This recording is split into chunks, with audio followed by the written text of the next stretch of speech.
this video, we're going to look at CRA models for rounding. We're going to look at rounding to the nearest tens place and to the nearest hundreds place, but this could be applied to any place value. So we're going to start by rounding to the nearest tens place, and we're going to start with the concrete model for this. So here we have 100, we have 7 tens, and then we have 2 ones. We have 172. When we're rounding to the nearest tens place, what that means is that we want to be able to express our quantity by stating how many tens are in the group. So in order to do so, our ones place needs to have a value of 0. Okay. So for this one, right, we have 100, we have 7 tens, and then we have 2 ones. So we're in between 170 and 180. So we want to be able to express this as either 17 tens or 18 tens. That's what I mean by saying we want to express this as the number of tens that we have and not have any ones in this value. Okay.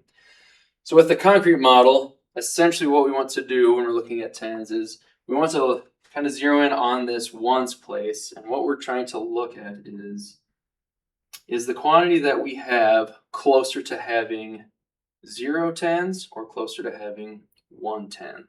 Okay, so we can kind of use an extra tens base 10 block here to compare. So for this one, it'll be pretty easy.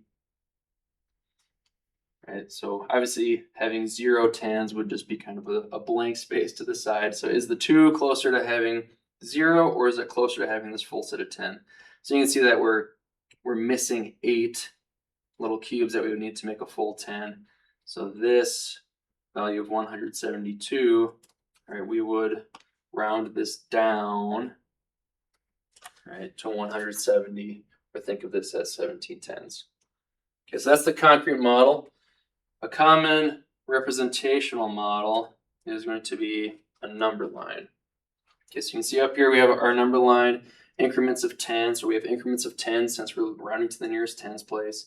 And then we have our value of 172 plotted on that number line. So kind of similarly, we're looking to see, is this value of 172, is it closer to 170?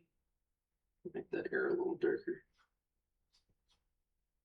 170, or is it closer to 180?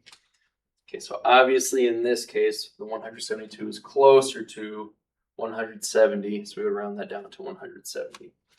As far as the abstract model, we don't necessarily have a specific symbol that we use for rounding. So I've kind of included 2 options. You'll kind of see these are probably the two more common ones. So here we have 172. This symbol, kind of the squiggly equal sign, that means is approximately equal to, and then whatever comes after it. So how we would read this equation is 172 is approximately equal to 170. So again, we don't have a symbol that means rounds to, but this is one that we often sometimes see. Additionally, you'll sometimes see just arrows saying that 172 has been kind of modified or transitioned or rounded down to 170. But this symbol doesn't necessarily mean rounds to, so we don't have a symbol for that. Okay, so that's rounding to the nearest tens place. Let's get our original value back, and then we'll look at rounding to the nearest hundreds place. So again, kind of in a similar sense, we want to be able to describe this quantity by saying it has this many hundreds. Right? When we were talking about tens, we wanted to say it had either 17 tens or 18 tens. So we wanted there to be a value of 0 in that ones place value. So when we're rounding to the nearest hundreds, we want the tens value to be a 0 and the ones value to be a 0. So similarly with our concrete model, we're going to look at this tens place value, and we want to look and see, is that closer to having a full 100, or is it closer to not being any hundreds? Okay, so again, we can kind of take an extra hundredths piece and compare. You're going to make sure you scrunch these all together so that we don't have any spaces in there. All right, so with our tens, we have 7 tens. We would only need 3 more to make a full 100. All right, but we have most of 100, right? So 7, those 7 tens, we would round those up. So in our concrete model, I don't have a lot of room on here, so I'm going to kind of stack these, but we'd have those 2 hundreds So we would say 172 rounds to 200. And then for our representational model, again, we're going to look at a number line. Again, since we're rounding to the nearest 100, I just have 100 and 200 on the number line, just have our hundreds. And then we have our 172 plotted on the number line there. So again, similarly, we're looking to see, is this point of 172, is it closer to our tick mark for 200, or is it closer to 100? So obviously in this case, we're closer to 200, so 172 would round up to 200. And then kind of similarly with our abstract model, again, we don't have that specific symbol saying rounds to, so we could say 172 is approximately equal to 200, or we could just include this arrow showing that 172 has been transitioned or modified or moved or rounded to 200. Okay.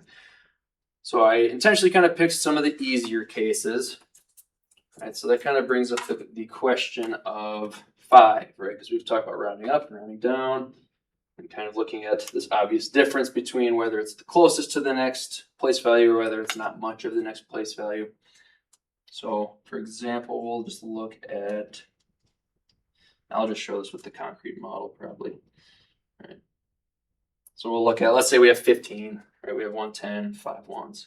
So kind of that strategy we had used previously was to look at, well, is it closer to being no 10s or is it closer to being one full 10? Right, so if we have 5 ones, we have exactly half of the amount we would need to create some full 10. Okay, so 5 is kind of that ambiguous case where you could rationally argue it could go in either direction. As the mathematical community, they have just agreed that 5 will always be rounded up, right? We could argue for either case, but we can't have, just for consistency, we can't have some people that say, well, 5 rounds down. Some people say, well, 5 rounds up. Kind of our standard procedure is that since 5 is that exact center point, just for consistency, we'll always round that up. And then all of our other cases are pretty straightforward, right? Whether we have 4 ones, right, that's closer to 0. Or if we were to have 6 ones, right, that's closer to forming a full 10 than it is to not having a 10 at all.